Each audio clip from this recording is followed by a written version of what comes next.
Temujin stood over his half-brother Bektar. The older boy had taken food meant for the younger children. In a starving family, that act was more than rude. It was dangerous. Temujin did not argue. He acted. Bektar died that day. That brutal moment shocked the small family living alone on the open steppe. The boy who committed that killing did not disappear into the wilderness. He stayed. He grew. Years later, the entire world would know him by a different name. Genghis Khan. Today, a striking claim echoes around the world. About 16 million men alive right now share a genetic trace pointing back to one man from roughly 900 years ago. Some stories push the legend even further. They claim this massive genetic legacy exists because of a single woman. They believe his mother, Holun, chose to keep her sons alive against terrible odds, effectively making her the mother of millions. It sounds poetic. It gives a heroic mother credit for the largest family line in human history. But that popular idea completely misreads how biology works. The path from one struggling family to millions of modern descendants was not built by a mother's DNA. It came from a simple genetic rule passed only from fathers to sons. The real story hides a much darker truth about power, conquest, and a widow who refused to surrender. Before the armies and banners, there was just a woman named Holun. She was born around the year 1140 into the Olkhanud tribe. Her life followed the usual path of the steppe. Families traveled with animals across wide grasslands. Survival depended heavily on strength, loyalty, and quick decisions. She married a man she was promised to, named Chiledu. But the Mongolian steppe was an unforgiving place where survival depended on raw strength. A tribal warrior named Yesugei saw her traveling with her new husband. Yesugei made a choice that shattered her world. He abducted her. He tore Holun away from her first family and forced her into his clan. She became Yesugei's wife. From that forced marriage came several children, including a boy named Temujin. For a short time, life followed the normal rhythm of nomadic survival. Yesugei held power within his group. That rank provided a shield for his wife and children. Then, around the year 1171, disaster struck. Yesugei was poisoned by enemies and died. The family lost its protector overnight. On the steppe, blood ties could vanish the moment power disappeared. The Taichid clan had followed Yesugei, but now they faced a problem. Protecting a widow and her children meant sharing scarce food and resources. Every tribe had limits. The clan made a brutal decision. They abandoned the family. The carts moved away across the grasslands, leaving Holun and her children completely alone. They had no herd. They had no tribe. They had no strong warriors to guard them. The Taichid tribe looked at her family and saw something dangerous. No adult male leader. Too many mouths to feed. Too much risk. In that harsh world, widows had very few options. Without backing from powerful relatives, finding a new husband was rare and dangerous. The easiest path was to accept defeat. She could have scattered her children to other families or disappeared into poverty. Many women in her position simply walked away. She refused. She chose the hardest road available. She kept her family together and fought the land itself. Holun became the sole hunter, gatherer, and leader. She dug roots from the soil. She found wild berries.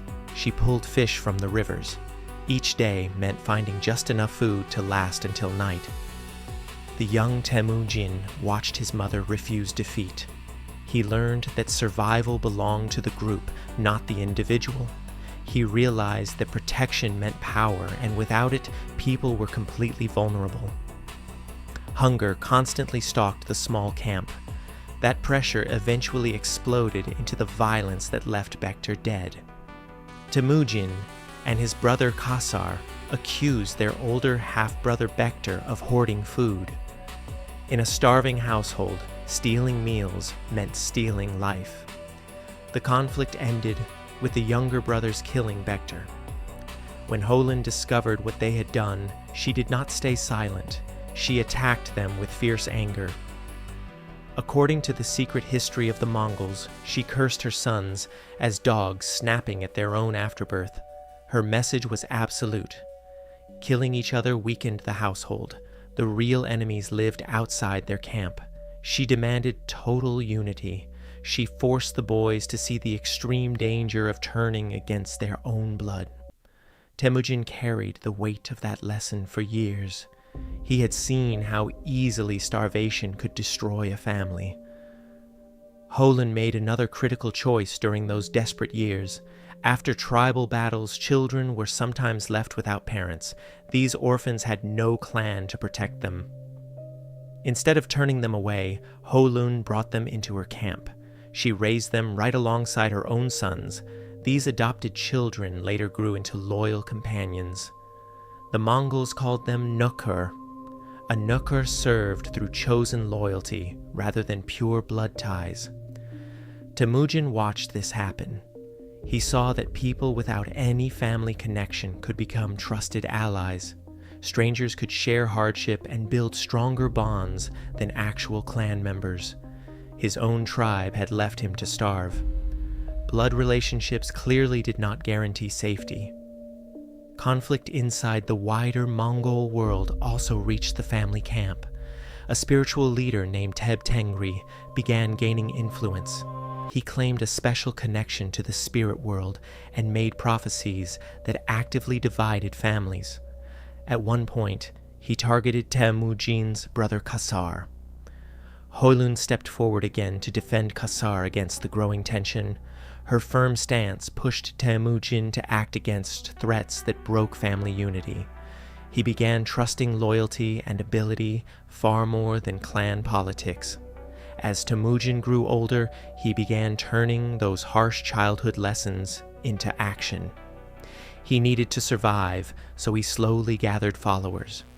He built friendships with men who shared his struggles. Steppe tradition usually favored strict clan lines where leaders elevated their own relatives first.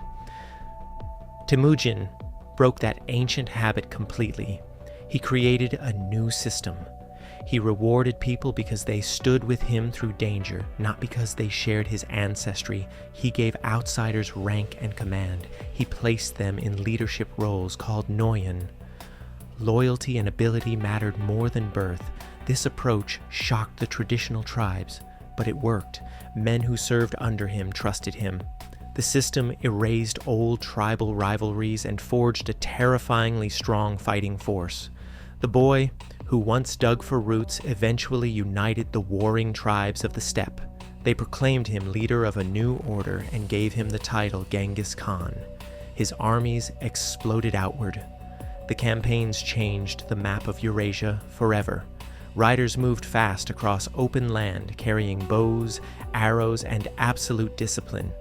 The Mongol cavalry could travel day and night by switching horses. Massive states like the Khwarezm Empire and the Jin dynasty collapsed under their attacks. The Song dynasty would later face similar devastating pressure. The empire eventually stretched across 24 million square kilometers. That covered land from Korea all the way toward Eastern Europe.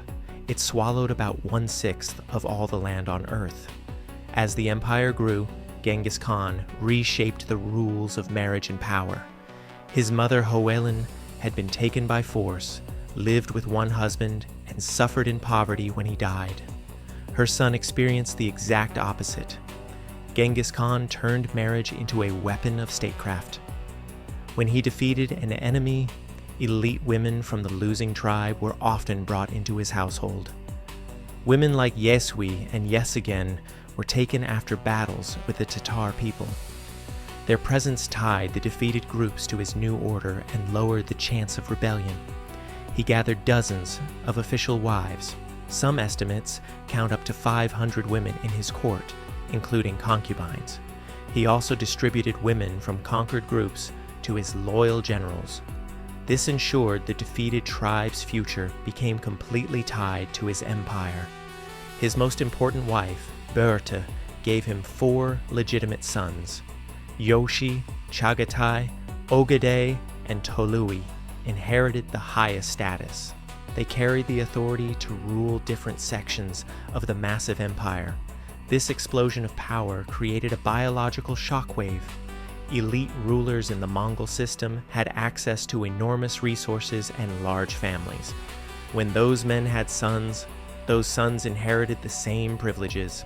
Generation after generation, the royal family multiplied across conquered lands, and every single male carried the exact same Y chromosome. Think of the Y chromosome as a surname written in biology. It moves strictly from father to son, traveling through centuries almost completely unchanged. When a powerful man has many sons, his lineage expands incredibly fast. The Genghis Khan dynasty held exactly that supreme advantage. In the year 2003, researchers studying genetic material across Asia noticed something highly unusual. They found a specific Y chromosome pattern shared by a massive number of men. It appeared in roughly 8% of men across a large part of the continent. Across the entire globe, that equals about half of 1% of all males. Put simply, 1 out of every 200 men on Earth carries this exact genetic signature. That adds up to about 16 million living people. In some Kazakh Kari clans, the pattern appears in about 76% of men. Scientists called it a star cluster. The shape looks like many lines radiating outward from one central point. The pattern belongs to a branch called C2 star cluster, once labeled C3. The mutation rates suggested this cluster started spreading around 1,000 years ago. The location pointed near Mongolia. The timing and geography perfectly matched the rise of Genghis Khan. Temujin was born around 1162 and died in 1227. The story exploded into the public imagination. People pictured a single ancestor spreading his line across centuries. But here is the twist most people never understand. That famous 16 million figure has absolutely nothing to do with Holin's DNA. You cannot trace that star cluster back to a powerful mother. Women pass down a different type of genetic material called mitochondrial DNA. A mother gives it to all her children, but only her daughters can pass it on to the next generation. Maternal DNA mixes evenly through populations. Women simply do not create the sudden, massive genetic bottlenecks that happen when one powerful man fathers hundreds of children across a conquered continent. Genetic research shows no single woman from 900 years ago creating millions of direct maternal descendants in that dramatic way. No ancient DNA samples exist from Harwelin herself. Even if they were known, the pattern would not create the huge male line cluster seen today. The famous number belongs to fathers and sons alone. Recent science has actually made the paternal story even more complicated. In 2026, researchers studied the ancient remains of elite Mongol burials from the Golden Horde. The Golden Horde was one branch of the Mongol Empire created by descendants of Genghis Khan. They expected to find one single patriarch's DNA. Instead, they found something unexpected. The burials revealed several different male lines existing within the same broader genetic family, known as the C3 haplogroup. This discovery suggests that the famous star cluster might not represent just Genghis Khan alone. It likely represents a group of related ruling families who all spread their genetic lines widely during the same period of extreme expansion. The DNA points to a class of powerful men, not just one super ancestor. Genghis Khan knew nothing about genes or chromosomes. He spent his life uniting tribes and launching military campaigns that reshaped the political world. His sons and grandsons simply carried that power forward. Yet the genetic echo of their empire still rings loudly across Asia today. While Genghis Khan's paternal line stretches across continents, Hoyland's world never expanded beyond the steppe. She lived out her days in the same harsh region where she had once struggled to feed her children. She did not command armies or conquer cities. Her battlefield was survival. You might think the Mongol Empire started with a battle or a brilliant military strategy. It did not. It started with hunger. It started because a widow refused to walk away when her tribe abandoned her. She forced her children to endure. She taught them to trust loyalty over bloodline. Every single victory Genghis Khan ever won grew from the desperate habits he learned while watching his mother dig roots from the frozen earth. Today, millions of men carry a biological marker of the empire he built, but the true foundation of that empire was not written in DNA. It was built on the quiet strength of a woman who refused to let her family die.